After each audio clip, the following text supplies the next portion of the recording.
Welcome, fellow freaks, geeks, and nostalgic peeps, to my channel, Slime and Slashers, where, yeah, we talk about everything from Nickelodeon slime to horror movie slashers, but plenty of stuff in between, including books. Today, it is an epic book-themed video. Yep, it's another book-themed video. It is my top books from 2023. It's kind of a top 10 list. It's a top 10% list of what I've read from the year 2023.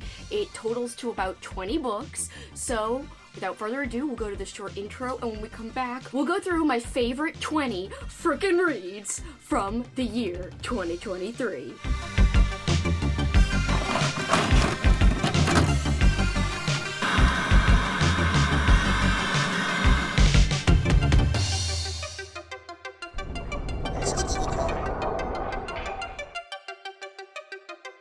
Welcome back, guys! I am so pumped and excited to talk about my very favorite reads from last year, 2023.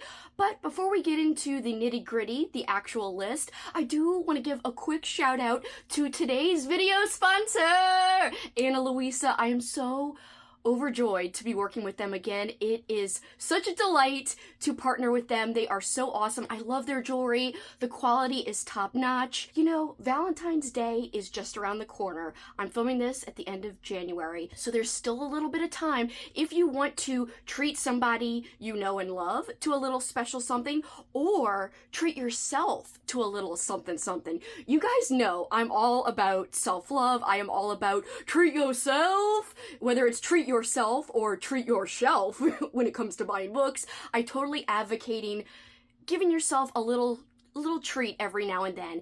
And Ana Luisa's jewelry has been a treat for me, and I think if you're interested, you could use my link to make it a treat for you too. And you actually can get up to 25% off for a very limited time. So make sure you check out that link right at the top of the description down below in my description box, and you can get up to 25% off. I have showed you guys some pieces in the past. They're still holding up strong. I wear them all the time.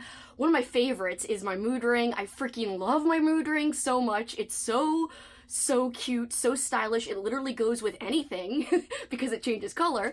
But today I want to show off the brand new pieces I got. I got 2 necklaces and a cute freaking tiny dainty set of earrings. So I'm the type of person who either likes 1 or 2 types of earrings. Either they have to be super chunky and flashy because they're usually pop culture centric earrings. Those are a little bit out there, a little bit loud. Or if I'm wearing actual jewelry, like the kind that Ana Luisa sells, I'd like a nice dainty pair, and they have a ton to choose from. But the one that I chose to have them send to me are these cute mini organic pearls.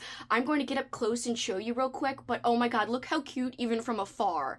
So cute! And it goes with anything. These little organic pearls, they will go with any color, with any outfit, and it's just very subtle, but it's a nice and subtle way to elevate the outfit without, you know, being too loud like my usual, like, pop culture related earrings. So when I'm actually, like, going out and wanting to look presentable, mature, you know, I like to wear stuff like this. Or I can mix it up, and I have 2 earring holes, and I can wear both. So I just want to get close and show you how adorable these are. I freaking love them. Very well made. Feels so good in my ear. It's like I have nothing on. And Ana Luisa's quality has been top notch. They do quality test their pieces against humidity, and I have found with my personal experience that everything I've ordered from them has held up over the many months that I've owned them. And I am so excited to continue wearing them and continue putting them to the test because they have lived up to all my expectations. Here are my new necklaces. I'm just going to get up close. I'm obsessed with this one. It's got a cute little flipping action that you can do. Flip, flop, a little sun, and a little cloud. I picked this out because I just thought it was so cute, and I knew that I would have a ball flipping this around every time I wear it. So, and I was right, because I can attest that I'm already obsessed. And I've got this very cute, dainty little flower necklace, and I love that Ana Luisa's pieces, their necklaces specifically, have 3 rings in the back where you can hook it. So essentially you can hook the necklace at 3 different size points, so they can be a little bit shorter, they can be a little bit longer. I love that Ana Luisa has 3 different loops, so you can decide how long you want to wear the necklace. On a particular day, you can change your mind. You don't have to wear it the same length at all times. Most necklaces I've seen only have 1 or 2 loops, not 3. So I love this. It matches with my little mini organic pearls so nicely.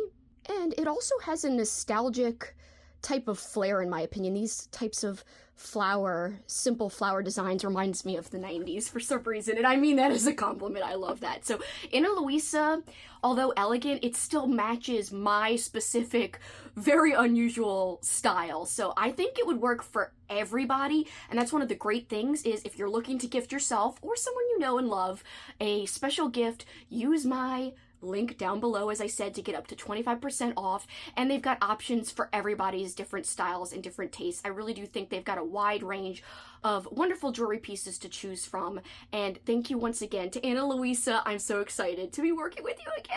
All right, we've done our thanking, we've done our self-love advocating. Now let's get into my favorite books. I'm so excited. I have been procrastinating filming this video because I've been putting a lot of pressure on myself to really hype up these books because these are my really tip-top favorites. Just to give you an overview, I read 200 books in 2023, and that is the most I have ever read. I knew I wouldn't be able to make a simple top 10 list, so I devised a very clever way to make it a top 10% list because 20 books is exactly 10% of 200 books. So I was able to actually pick out 20 books that I'd like to talk about today. And also, if you want to hear me talk about a lot of books that actually didn't wind up on this list, I do talk about a lot of great books and a lot of different categories that all these great books fall into in my recent Kelsi's Choice Awards video. I will link that down below. If you have not watched it, I put a ton of time and effort into that video. The graphics took forever. So if you didn't watch it, I think you should maybe check it out. That would really mean a ton to me. And literally every single book I mention in that video in a positive way are all books that I recommend. I did give over 20 books 5 stars, so these are not all my 5 stars for the year, but these are my very, very top favorites, my very, very high standouts from the entire year. I might do another video where I talk about other 5-star reads that I loved and also other 4.5-star reads that I love, which I consider 4.5 stars and 5 stars all to be books that stand out to me, standout reads. So we will maybe go into that another day, but let's go into the official top 20. All right, the first book I want to talk about, these aren't in any specific order for the most part until we get into my top official 5. So first book I'm going to talk about, Satan's Burnouts Must Die by David Sodergren. This is a book that took me by surprise. I have liked a lot of what David Sodergren has put out, but this one, I was on the edge of my seat the entire time. I almost wanted to skim through the book just to see if everything would turn out okay because I was so scared for the main character who is going up against these gang of bikers who become involved in this old man's life, and then his granddaughter gets involved and her fiance gets involved with this gang as well. So this whole little family has to deal with this crazy satanic biker gang, and it's scary. They're really horrible people. They're extreme villains, and there's some extreme horror in this book, I will say too, but because of the tension, because of the action, I had such a good time. I think if you like books that almost read like you're watching a movie in book form, I would highly suggest David Sodergren's work, and this one is one of his bests in my opinion. Next up, one of my favorite slashers that I read for the entire year of 2023, Cotton Candy Massacre by Christopher Robertson. I'm a sucker for a good carnival-themed book, and this one, it had gross, creepy cotton candy, it had evil clowns, it had a sinister backstory to why the carnival was a little seedy and a little evil and a little dark. And there was a group of characters that I know not all of my friends loved the group of characters that we're following in this book, but I actually came to really like them. It's a group of teenagers we are following, and there is some heart, especially towards the end of the novel, between certain main characters. I do think that this story brings the emotion at times, but there is humor, and there is lightness, and there is great slashing. So it has a good mix of things that, to me, all work together to make a very successful, overall, fun slasher book, and well-rounded, for the most part, slasher book. A very surprising book to land on my top 20 list. We have a romance book. It only happens in the movies. And this one isn't a pure happy romance. There are some serious topics tackled in this. This did make me bawl. Like, I cried so hard. It destroyed me. The subject matter is not just about, this one romance. It's kind of about growing up, discovering who you are as a person, what you want out of life, but also who you are as a sexual being. Lots of discussion of your first time having sex. I really appreciated those conversations. I also loved that our main character gets involved in the filming of this little independent zombie film, and I love those scenes. I thought that was a really nice touch, and I didn't pick this up because I knew that was in there. That was a surprise, but I did pick it up for the cover, and because it had to do with movies, and the main character we're following, she has come to hate romance movies because of a bad past relationship experience, and then she meets this guy working at this local movie theater, and she might start to think differently about romance, but also she's having problems with her family. Her mom and dad just got a divorce, and that really hit me in the feels. The mom and dad and family aspects of this book too, even more than the romance stuff. I really appreciated and was destroyed by some of the family stuff that goes on. So this is actually a YA book, just to warn everyone, so it might not work for everyone, but I thought this had a very feminist leaning message. I thought this had a very important message, and I think this is a great romance book. It's not one of those fluffy, feel-good ones that you can just consume like popcorn, like you see on the cover. It's kind of misleading, actually, that the cover is just some popcorn, because I think this is kind of a deep romance book, and I haven't gotten a chance to talk about it in depth like I am now. So thanks for letting me talk about it and gush about this book. If you like romances that have some sadness in them, I think this could be for you. I wouldn't pick this up if you're looking for any kind of ray of sunshine, because it left me kind of sad at the end, but with a little bit of hope too. Next up, I know it's kind of weird to put a picture book on my top 20, but this had to make it on here because this is one of the cutest picture books I've ever read. This is Sir Simon's Super Scarer, and this little cute ghost works at a haunted house, or he haunts the house, so he's the one who makes it haunted, but he has to make noises, he has to, walk up and down the stairs so people hear footsteps, and he's getting a new family moving into his haunted house, and he's hoping that it's an older couple, because old people are apparently easy to scare. However, comes to find out that a little boy is moving in with his grandma, and the ghost is like, oh no, kids are hard to deal with. They always mess up, like, your ghostly chores. So the ghost and the boy have such cute interactions. I won't go too much into it, but if you're looking for a cute little adorable read with some, very light, kind of spooky adjacent elements, because there is a ghost as the main character, then I would say pick this up any time of year. I read this during Halloween though, and it was extra cute, but you could really read this at any time, and it's one of my favorite things ever. I love it. I think I might read it every single year just because it's so freaking cute. Another romance. Who am I? Who am I? I don't even know anymore. I honestly don't even know anymore.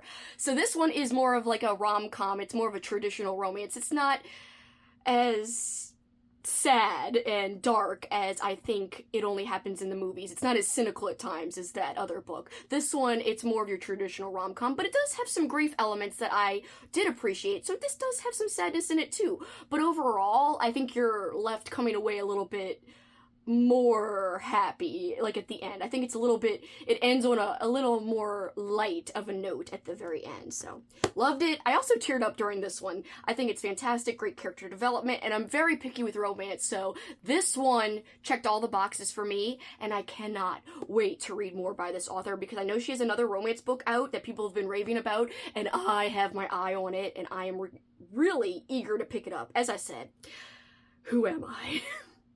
Another book by David Sodergren has made my list. I think one of the realizations I have come to last year in 2023 is that David Sodergren is one of my favorite authors. I really love his writing style. As I said earlier, I do think he's great at capturing the vibe and feel of a movie, but in book form, and that is so rare for an author to be able to do that. It's very difficult, despite what you may think if you don't read books like that often. Believe me, it's tough to do.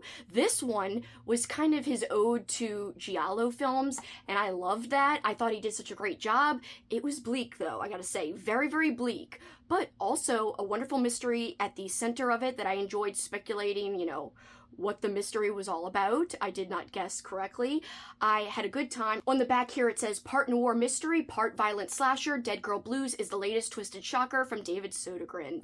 And yeah, this one really worked for me. I think out of all the Sodergrens I've read, all the Sodergren books I've read, that sounded funny, this one is my ultimate favorite. So good, but be aware, it is overall very bleak, but worth reading. Next up, Sundial by Catriona Ward.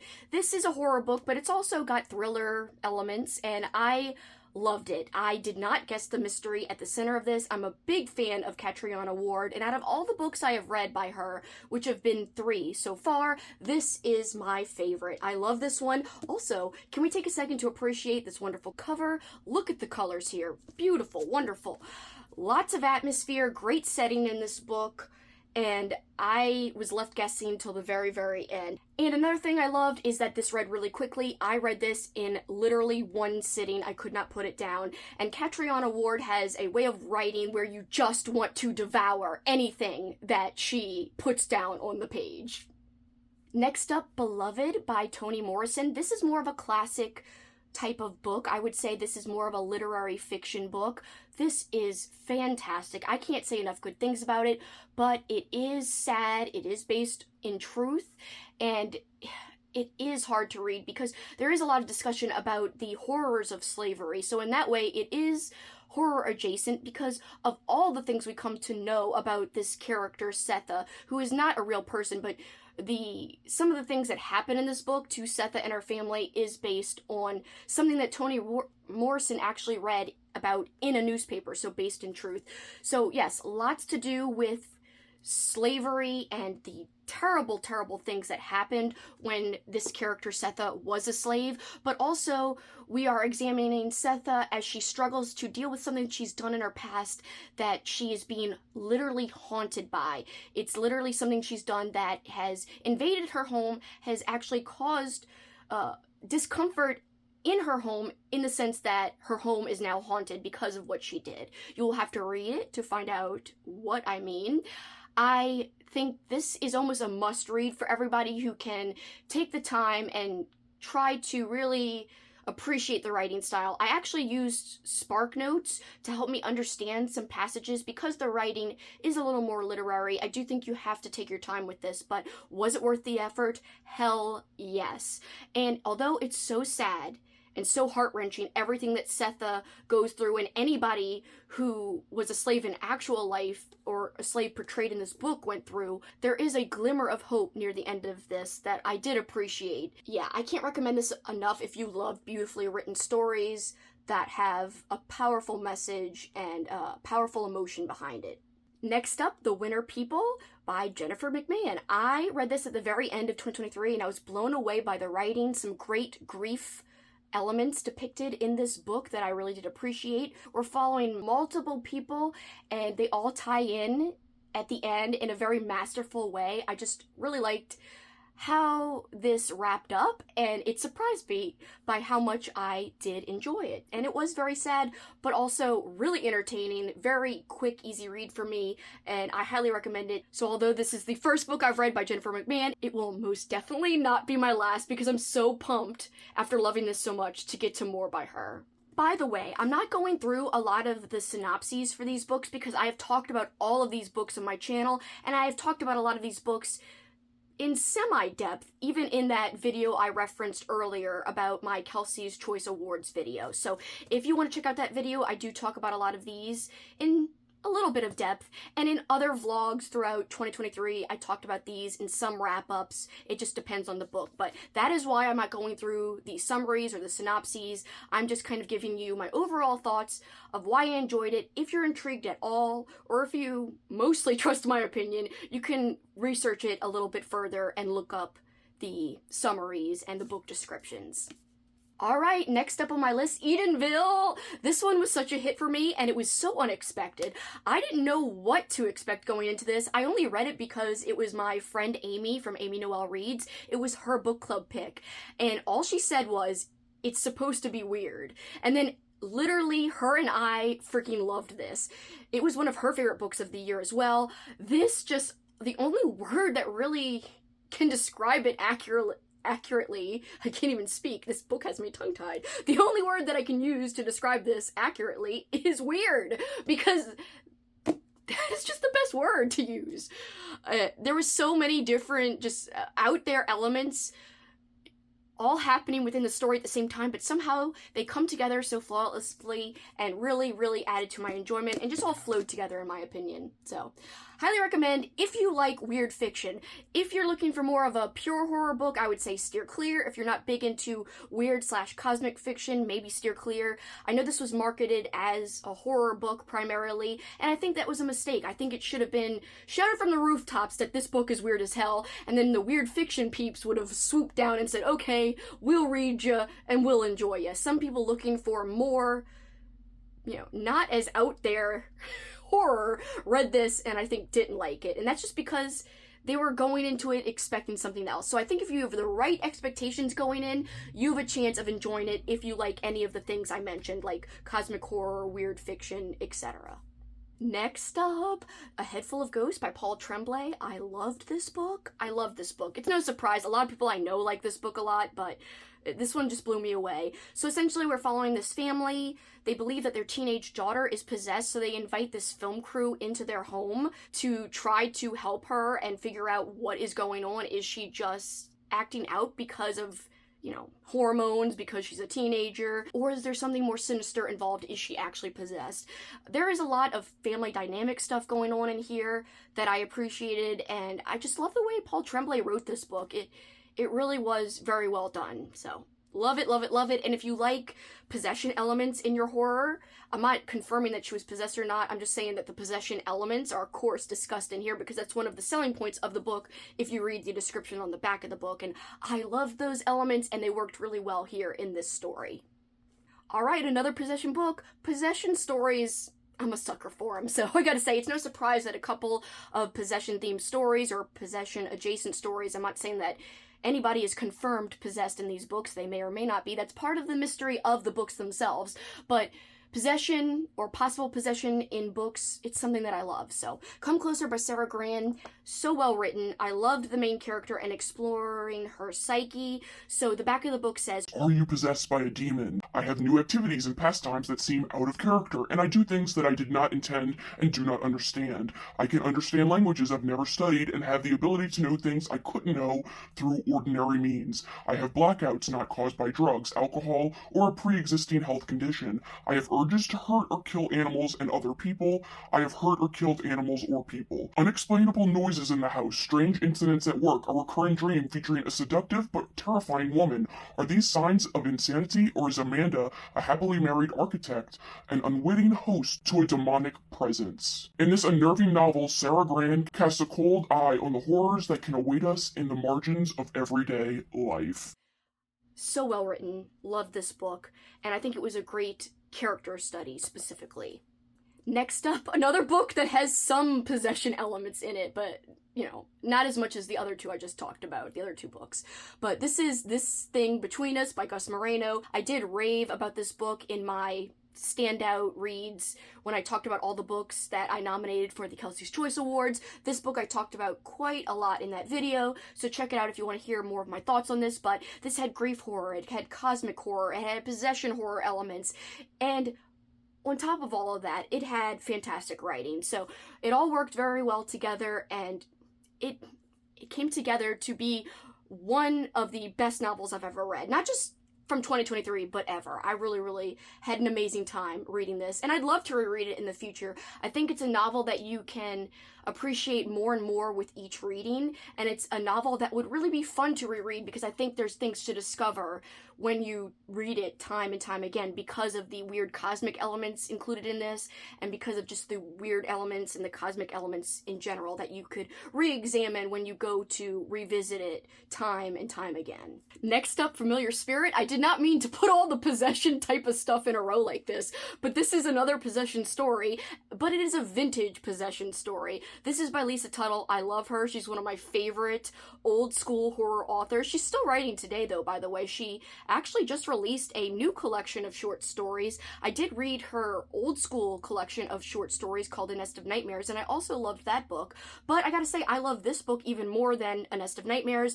I had such a good time from start to finish. I think this was a wonderful, well-rounded paperback from hell. You could see here the little tag, Paperback from Hell. This is one of the official books that were re-released as part of the Paperbacks from Hell line from Valancourt Books.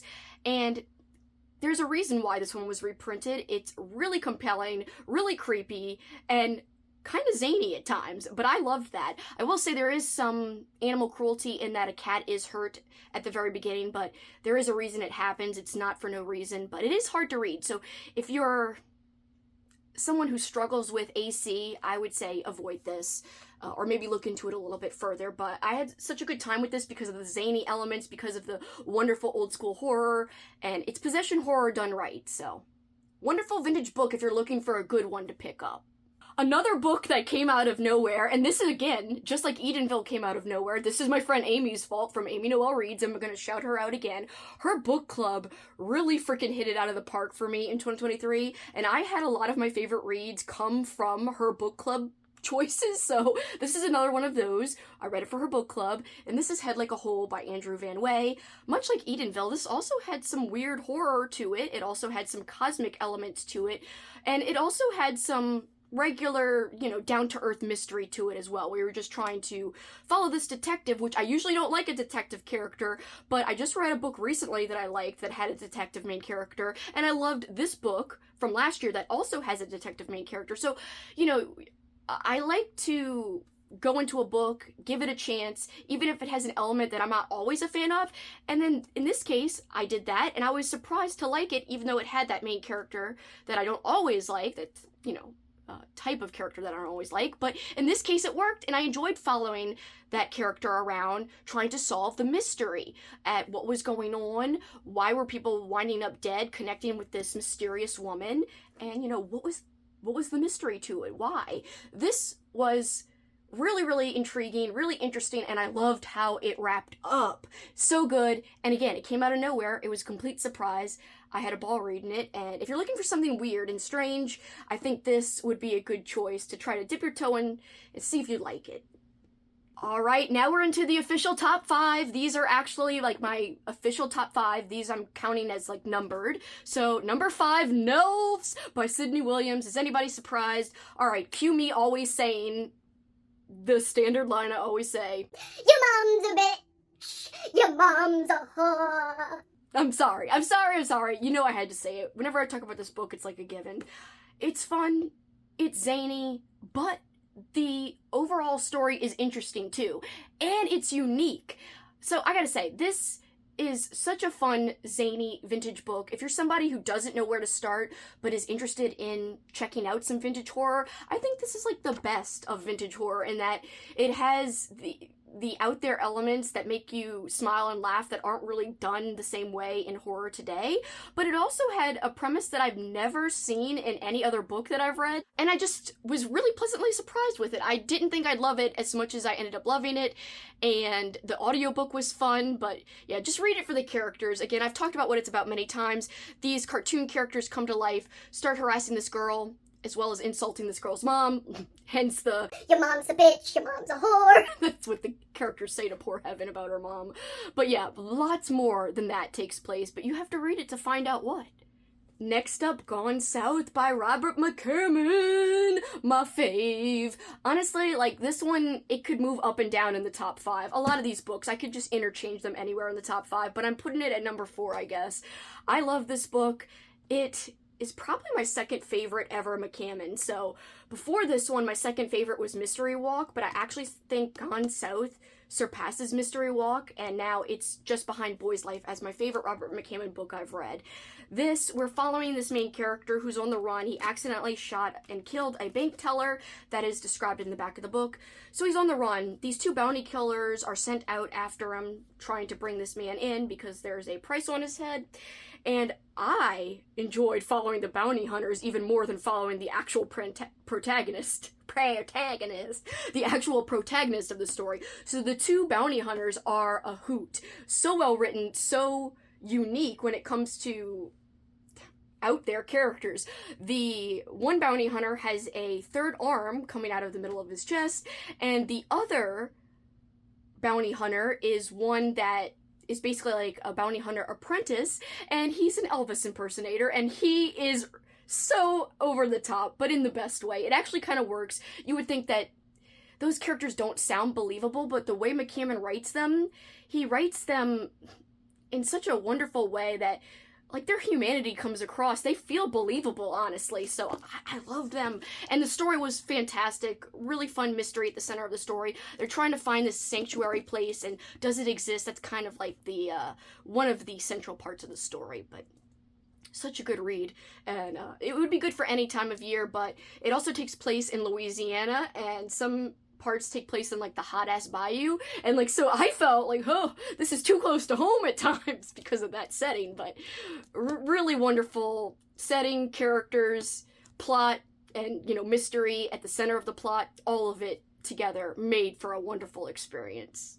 Into the top 3, dun dun dun dun dun, number 3, Stitch by Mark Morris. Man, Stitch and Mark Morris, man, I just love his writing. His horror imagery is out of this world. It's so hard to summarize what Stitch is about. There are a lot of characters in the book, and I will say, my friend just recently read this, and she said there was a lot of characters. It would have been a 5, but I just have trouble when there's a lot of characters. So I will admit that. If anyone finds any kind of flaw with it, it might just be a personal preference of some people just don't like when there's that many characters. I didn't mind it at all. I thought it was fascinating, and how all the characters came together, or wondering how they would come together, was a wonderful part of the reading experience for me. So, in addition to the horror imagery, there was that, and just the very out there plot that both this book by Mark Morris had, and also his other book that I loved from 2022 that I read, Toady, had, was just out of this world. Like, I just wonder how he came up with these out there premises. So we've got this guy, Stitch. He kind of infiltrates this college campus. He starts to influence some students, particularly one who then rises up and influences other students. And just some trippy stuff starts to go down. Some body horror in this that is like horrendous, and just the imagery in general is horrendous, not just the body horror stuff, but oh, it's so wonderful. I can't say enough good things. It's such a shame that it's so hard to find Mark Morris's work. I'm hoping one day that will change, because if it does, I will be telling everybody and their grandmas, freaking pick up a Mark Morris. I mean, I don't know. It'd be kind of weird to tell your grandma, like me going to tell your grandma, your specific grandmas. Hey, check out this random author. I don't even know if you read, Grandma, or whoever's grandma, but check this out, and it's twisted as hell. Anyway, I don't know if that'd be a good idea, but I would tell everybody in general that watches my videos to check out this book. Anyway, if your grandma reads, I mean, why not? If she likes horror, I'd say yeah. But if she's like just a nice old granny who likes to hip-hop, bebop, dance till you drop, and yo-yo, she makes a wicked cup of cocoa, then don't tell her. She might be freaked out. She might think you're weird. Anyway, that was from Mrs. Doubtfire. That was so dumb. Just forget it. In all seriousness, this is wonderful. This is fantastic. One of the best books I've ever read as a reader, period, not just from 2023. Highly suggest Mark Morris. If you can get your hands on any of his work, if you see him in a used bookstore or for cheap online, don't spend a ton, because that doesn't even go to Mark Morris. So that's why I advise not spending a ton, because if it were to support him, yeah, I wouldn't have a problem saying go spend a lot. But used books just support the used bookseller, which is fine, but I'd rather you support Mark Morris. So if you can find him, though, pick it up, because it would be a great read. So hopefully one day this will be more available for people, because I want more people to know about his work, and I want some people shouting about it from the rooftops like I am, because I know other people would if they had the chance to experience it. Number 2, Mayfly. This is really not a surprise that it's in the top 2. I talked about this book from the time I read it till the end of 2023 and beyond.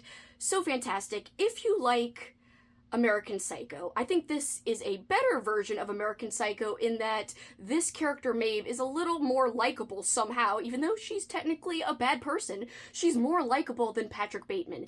I will say, give this disclaimer, I have said many times, I have not read the book American Psycho. However, have watched the movie with, Christian Bale playing Patrick Bateman, and I even like this better than the movie version of American Psycho. But I know people who have read both the book and watched the film and say that they like Mayfly better. A lot of people, actually. So it's similar, though, in that Maeve, she's twisted, she's demented.